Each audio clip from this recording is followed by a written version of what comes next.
అందరికీ నమస్కారం. నేను మీ హరిప్రియ.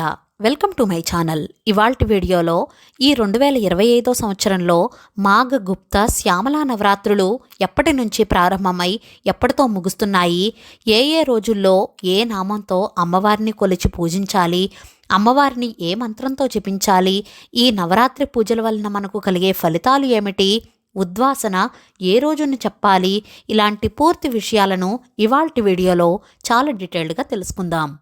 2025 మాఘ గుప్త శ్యామలా నవరాత్రులు స్వస్తి శ్రీ చాంద్రమాన శ్రీ క్రోధినామ సంవత్సరం ఉత్తరాయణం శిశిర ఋతువు మాఘమాసం శుక్లపక్షం 30 జనవరి 2025 గురువారం పాడ్యమి తిథితో మాఘగుప్త శ్యామలా నవరాత్రులు ప్రారంభమై మాఘశుద్ధ నవమితో అంటే 6 ఫిబ్రవరి 2025 గురువారంతోటి మాఘగుప్త శ్యామలా నవరాత్రులు ముగుస్తున్నాయి. మనకు ప్రతి సంవత్సరం కూడా గుప్త నవరాత్రులు 2 సార్లు వస్తాయి. ఒకటి ఆషాఢమాసంలో వచ్చే వారాహి నవరాత్రులు అయితే మాఘమాసంలో వచ్చే శ్యామలా నవరాత్రులు రెండవది. గుప్త నవరాత్రులు అంటే ఎక్కువగా ఆడంబరాలు, అట్టహాసాలు, పెద్ద పెద్ద హడావిడులు లేకుండా జరుపుకోవాలి. గుప్త నవరాత్రులు మన కోసం, మన కుటుంబం కోసం, మనల్ని మనం ఉద్ధరించుకోవడం కోసం మన గృహంలోనే గుప్తంగా చేసుకునే శక్తి పూజ. అతి శీఘ్రంగా ధర్మబద్ధమైన కోరికలతో నెరవేర్చుకున్నటకు ఎవరికి వారు ఆధ్యాత్మికంగా, ఆర్థికంగా, ఆరోగ్యంగా వృద్ధి చేసుకున్నట్టుకు ఉపయోగపడే అతి శక్తివంతమైన నవరాత్రులు ఇవి. నవరాత్రులలో రాజశ్యామల అమ్మవారిని భక్తి శ్రద్ధలతో పూజిస్తే మంచి ఉద్యోగాలు, ఉన్నత పదవులు, విద్య, ఐశ్వర్యం లభిస్తాయి. అంతేకాకుండా భార్యాభర్తల మధ్య అన్యోన్యం పెరుగుతుంది. పెళ్లి కాని వారికి త్వరగా పెళ్లి జరుగుతుంది. సత్సంతాన భాగ్యం సిద్ధిస్తుంది. పిల్లలు విద్యలో రాణిస్తారు. జ్ఞాన సంపద పెరుగుతుంది. కళలలో రాణిస్తారు.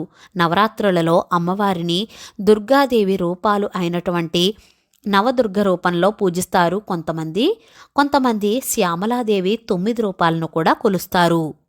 మరికొంతమంది అమ్మవారి దశమహావిద్య రూపాలు కొలుస్తారు. కానీ మనం సాత్వికంగా నవదుర్గ రూపంలో పూజించుకోవచ్చు ఇంట్లో. ప్రతి నవరాత్రి పూజలలో విశేషమైనటువంటి శుభగడియలు అనేవి ఉంటాయి. ఈ గడియలలో కనుక అమ్మవారిని పూజిస్తే మనకు అంత విశేషమైన ఫలితం తప్పకుండా లభిస్తుంది. వారాహి అమ్మవారిని పూజించడానికి ఏ రకంగా అయితే అంటే చీకటి పడిన తరువాత మనం నిర్వహించుకుంటామో, శ్యామలా నవరాత్రులలో అమ్మవారిని మధ్యాహ్నం వేళ అంటే 11 గంటల నుంచి 12 గంటల మధ్య సమయంలో పూజిస్తే విశేషమైన ఫలితం లభిస్తుంది. ఒకవేళ మీకు ఉద్యోగరీత్యా, వ్యాపార రీత్యా ఆ సమయంలో కుదరని వాళ్ళు ఈ పూజను ఉదయం, సాయంత్రం వేళల్లో నిర్వహించుకోవచ్చు.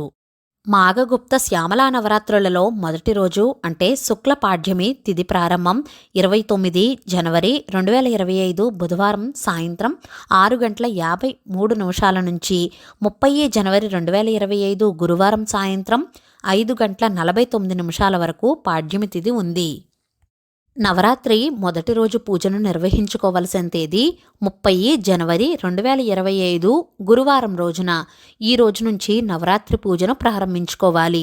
అలాగే కలశ స్థాపన, అఖండ దీపం పెట్టుకునే ఆనవాయితీ ఉన్నవాళ్లు కూడా ఈ రోజునే ప్రారంభించుకోవచ్చు. ఈ రోజు నక్షత్రం శ్రవణ. ఉదయం 8:49 వరకు ఉంది. తదుపరి ధనిష్ట.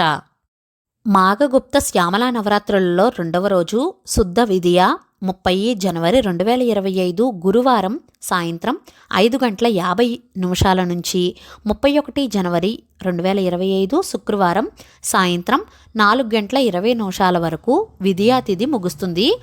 నవరాత్రి రెండవ రోజు పూజను నిర్వహించుకోవలసిన తేదీ 31 జనవరి 2025 శుక్రవారం రోజున. ఈ రోజు నక్షత్రం ధనిష్ట. ఉదయం 8:08 వరకు. తదుపరి శతభిషం. మాఘగుప్త శ్యామలా నవరాత్రుల్లో మూడవ రోజు శుద్ధ తదియ 31 జనవరి 2025 శుక్రవారం సాయంత్రం 4:21 నుంచి 1 ఫిబ్రవరి 2025 శనివారం పగలు 2:31 వరకు తదియా తిథి ఉంది. నవరాత్రి మూడవ రోజు పూజను నిర్వహించుకోవలసిన తేదీ 1 ఫిబ్రవరి 2025 శనివారం రోజున. ఈ రోజు నక్షత్రం శతభిషం. ఉదయం 7:03 వరకు ఉంది. తదుపరి పూర్వభాద్ర. మాఘగుప్త శ్యామలా నవరాత్రుల్లో 4వ రోజు శుక్ల చవితి. తిథి ప్రారంభం 1 ఫిబ్రవరి 2025 శనివారం పగలు 2:32 నుంచి 2 ఫిబ్రవరి 2025 ఆదివారం పగలు 12:26 వరకు చవితి తిథి ఉంది. శ్యామలా నవరాత్రుల 4వ రోజు పూజను నిర్వహించుకోవలసిన తేదీ 2 ఫిబ్రవరి 2025 ఆదివారం. ఈ రోజు నక్షత్రం ఉత్తరాభాద్ర, తెల్లవారితే 4:14 వరకు ఉంది. మాఘగుప్త శ్యామలా నవరాత్రులలో 5వ రోజు శుక్ల పంచమి. తిథి 2 ఫిబ్రవరి 2025 ఆదివారం పగలు 12:27 నుంచి 3 ఫిబ్రవరి 2025 సోమవారం ఉదయం 10:10 వరకు పంచమీ తిథి ఉంది. నవరాత్రి 5వ రోజు పూజను నిర్వహించుకోవలసిన తేదీ 3 ఫిబ్రవరి 2025 సోమవారం రోజున. ఈ రోజు నక్షత్రం రేవతి, రాత్రి 2:35 వరకు ఉంది. అలాగే ఈరోజు ఎంతో విశేషమైన రోజు కూడా వసంత పంచమి. అక్షరాభ్యాసం పిల్లలకు ఈ రోజున నిర్వహిస్తే వారికి ఉన్నత విద్య కలిగి చదువుల్లో రాణిస్తారు. సమస్త కళల్లో కూడా ఉన్నతంగా ఉంటారు. అలాగే పిల్లల చేత సరస్వతీ దేవి పూజను కూడా ఈరోజు నిర్వహించే ప్రయత్నం చేయండి. మాఘగుప్త శ్యామలా నవరాత్రుల్లో 6వ రోజు శుక్ల షష్ఠి. తిథి ప్రారంభం 3 ఫిబ్రవరి 2025 సోమవారం ఉదయం 10:11 నుంచి 4 ఫిబ్రవరి 2025 మంగళవారం ఉదయం 8:09 వరకు షష్ఠీ తిథి ఉంది. నవరాత్రులలో 6వ రోజు పూజను నిర్వహించుకోవలసిన తేదీ 4 ఫిబ్రవరి 2025 తేదీ మంగళవారం రోజున. ఇక్కడ ఒక ముఖ్య గమనిక.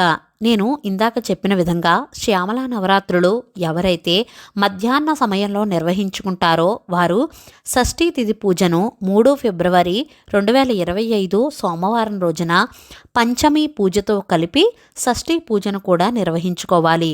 ఒకవేళ మధ్యాహ్న సమయంలో కూడా ఉదయం సాయంత్రం పూజను నిర్వహించుకుంటే కనుక షష్ఠీ పూజను 4 ఫిబ్రవరి 2025 మంగళవారం రోజున ఉదయం నిర్వహించుకోవాలి. ఒకే రోజులో 2 తిథులు అంటే తిథి ద్వయం రావడం వలన ఈ విధంగా నిర్వహించుకోవాలి. మాఘగుప్త శ్యామలా నవరాత్రుల్లో 7వ రోజు శుక్ల సప్తమి. తిథి ప్రారంభం 4 ఫిబ్రవరి 2025 మంగళవారం ఉదయం 8:10 నుంచి 5 ఫిబ్రవరి 2025 బుధవారం తెల్లవారితే 5:45 వరకు సప్తమీ తిథి ఉంది. పూజ నిర్వహించుకోవలసిన తేదీ 4 ఫిబ్రవరి 2025. ఈ రోజు నక్షత్రం అశ్విని 12:53 వరకు ఉంది. మాఘగుప్త శ్యామలా నవరాత్రులలో 8వ రోజు శుక్ల అష్టమి. తిథి ప్రారంభం 5 ఫిబ్రవరి 2025 బుధవారం తెల్లవారితే 5:46 నుంచి 5 ఫిబ్రవరి 2025 బుధవారం రాత్రి తెల్లవారితే 3:09 వరకు అష్టమి తిథి ఉంది. నవరాత్రులలో 8వ రోజు పూజను నిర్వహించుకోవలసిన తేదీ 5 ఫిబ్రవరి 2025 బుధవారం రోజున. ఈ రోజు నక్షత్రం భరణి, రాత్రి 11:18 వరకు ఉంది. మాఘగుప్త శ్యామలా నవరాత్రుల్లో 9వ రోజు శుక్ల నవమి. తిథి ప్రారంభం 5 ఫిబ్రవరి 2025 బుధవారం రాత్రి తెల్లవారితే 3:10 నుంచి 6 ఫిబ్రవరి 2025 గురువారం రాత్రి 12:56 వరకు ఉంది. నవరాత్రులలో ఆఖరి రోజు నవమి పూజను ఈ రోజున అంటే 6 ఫిబ్రవరి 2025 గురువారం రోజున నిర్వహించుకోవాల్సి ఉంటుంది. నక్షత్రం కృత్తిక, రాత్రి 9:46 వరకు ఉంది. ఇక్కడ ఒక ముఖ్య గమనిక. నవరాత్రి పూజలు ఎప్పుడూ కూడా తిథిని అనుసరించి తిథి ప్రాధాన్యత ఇచ్చి పూజలు చేస్తాము. అందుకే ఈ నవరాత్రి పూజలు అన్నీ కూడా 9 రోజులు అయినప్పటికీ కూడా 8 రోజుల్లోనే ఈ పూజలు పూర్తవుతాయి. దయచేసి గమనించగల ప్రార్థన. ఈ నవరాత్రులలో అమ్మవారికి ఏ రోజున ఏ నైవేద్యాలు నిర్వహించాలి అంటే కనుక నవదుర్గలుగా మనం ఆరాధిస్తే ఒక్కొక్క రోజు ఒక్కొక్క నైవేద్యం చేసి అమ్మవారికి నివేదన చెయ్యాలి. మనం శ్యామలా నవరాత్రులు శ్యామలాదేవిని ఆరాధిస్తే కనుక అమ్మవారికి బెల్లం పరమాన్నం కానీ ఎరుపు రంగు పళ్లను అంటే దానిమ్మ పండ్లు లేదా బెల్లం ముక్కను పానకంను నివేదన చెయ్యవచ్చు. ఈ రోజుల్లో అంటే నవరాత్రి 9 రోజుల్లో కూడా మనం అమ్మవారికి ఎరుపు రంగు పువ్వులతో పూజిస్తే ఎంతో మంచిది. ఒకవేళ శ్యామలాదేవి చిత్రపటం లేకపోతే కనుక ఏం చెయ్యాలి అంటే కనుక సరస్వతీదేవిని ఈ 9 రోజులు కూడా ఆరాధించవచ్చు. ఈ 9 రోజుల్లో పూజను అమ్మవారికి నిర్వహించుకున్న తర్వాత ఉద్వాసన ఏ రోజున పలకాలి అంటే కనుక 6 ఫిబ్రవరి 2025 గురువారం రోజున నవమి పూజ అయిపోయిన తర్వాత మీరు అమ్మవారికి ఉద్వాసన పలకాలి. అలాగే తాంబూలం, చీర, జాకెట్టు ముక్క, పసుపు, కుంకుమ ఈ రోజునే అంటే 6వ తారీఖు ఫిబ్రవరి రోజున మనం అమ్మవారికి సమర్పించాల్సి ఉంటుంది. తెలిసింది కదండి, ఈ 2025 సంవత్సరంలో మాఘగుప్త శ్యామల నవరాత్రులు ఎప్పటి నుంచి ప్రారంభమై ఎప్పటితో ముగుస్తున్నాయి అనే చాలా విషయాల గురించి ఇవాల్టి వీడియో మీకు నచ్చిందా? నచ్చినట్లయితే please like, share, subscribe to my channel. మరో సరికొత్త వీడియోతో మళ్ళీ కలుస్తాను. నేను మీ Haripriya. Thank you for watching.